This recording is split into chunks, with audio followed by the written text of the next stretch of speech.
साधना में अटके, मोक्ष मार्ग से भटके, क्यों बन बैठे हैं ये काल के दूत।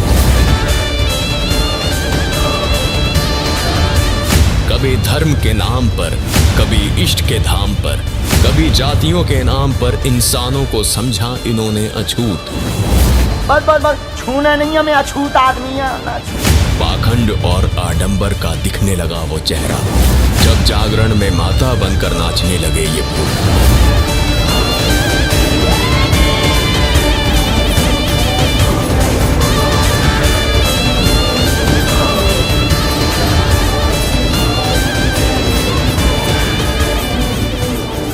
कौन है वो अविनाशी प्रभु जिसने इस सृष्टि को बनाया, और कौन है वो तत्वदर्शी संत जिसने शास्त्रों के गूढ़ रहस्यों को सुलझाया। तुलसीदास कृत रामचरितमानस सारे राज खोलेगी। क्या है सनातन धर्म, क्या है आदि सनातन धर्म, किन साधनाओं ने इंसान को भटकाया, और किस साधना से मिटेगा भ्रम। आस्था का समंदर लेने लगा हिलोरे, विश्वास की नदियों में आने लगा उफान। सत्य सनातन धर्म कैसे हो प्रतिष्ठित, बताएगा भविष्य मालिका पुराण। आज उठेगा उन रहस्यों से पर्दा जिससे हर श्रद्धालु था अनजान। किन साधनाओं से मिलेगा मोक्ष, किन साधनाओं से लगेगा दोष। जानिए आखिर क्या है असली गीता का ज्ञान। ना ये धर्म है ना ही सत्कर्म है, ये है सनातन में साधनाएं मनमुखी।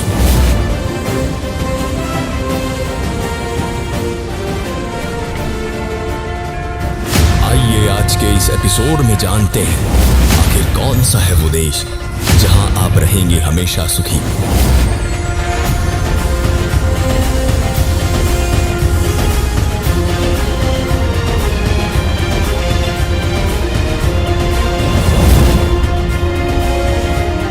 चलिए शुरू करते हैं सनातनी पूजा के पतन की कहानी, संत रामपाल जी महाराज की जुबानी, भाग 3। दर्शकों, इन तमाम धर्म गुरुओं ने रामचरितमानस का क्या सार बताया है, पहले आपको वो सुना देते हैं, सुनिएगा।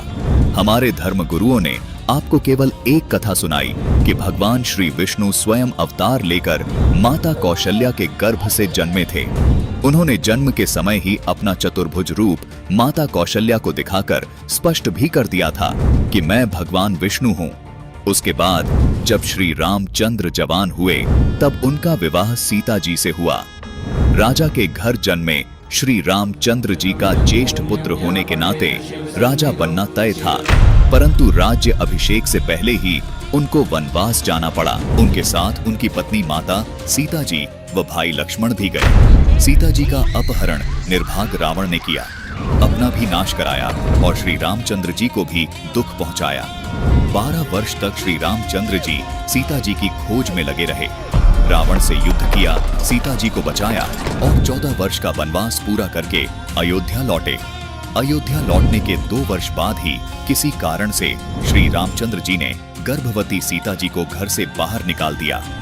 आजीवन पति पत्नी कभी नहीं मिल पाए, लेकिन हमेशा मर्यादाओं का पालन किया। इसलिए श्री राम जी को मर्यादा पुरुषोत्तम कहा जाता है और यही रामचरितमानस का सार है। दर्शकों, ये था हमारे धर्म गुरुओं का श्री रामचरितमानस को लेकर दिया गया आज तक का ज्ञान। दर्शकों, रामचरितमानस हर सनातनी हिंदू के लिए बहुत मान्य और पवित्र ग्रंथ है। क्या ऐसा हो सकता है कि सिर्फ एक राजा और रानी वाली कहानी की तरह रामचरितमानस का सार होगा? बिल्कुल नहीं। रामचरितमानस को भले ही ये तत्वज्ञानहीन धर्मगुरु समझ नहीं पाए, लेकिन अब जो रहस्य संत रामपाल जी महाराज आपको रामचरितमानस से आपके सामने उजागर करेंगे, उन्हें देखकर आपके होश उड़ जाएंगे। अवश्य देखिए सनातनी पूजा के पतन की कहानी, संत रामपाल जी महाराज की जुबानी, भाग 3। 23 अगस्त 2024 को शुक्रवार शाम 5 बजे केवल फैक्टफुल डिबेट यूट्यूब चैनल पर।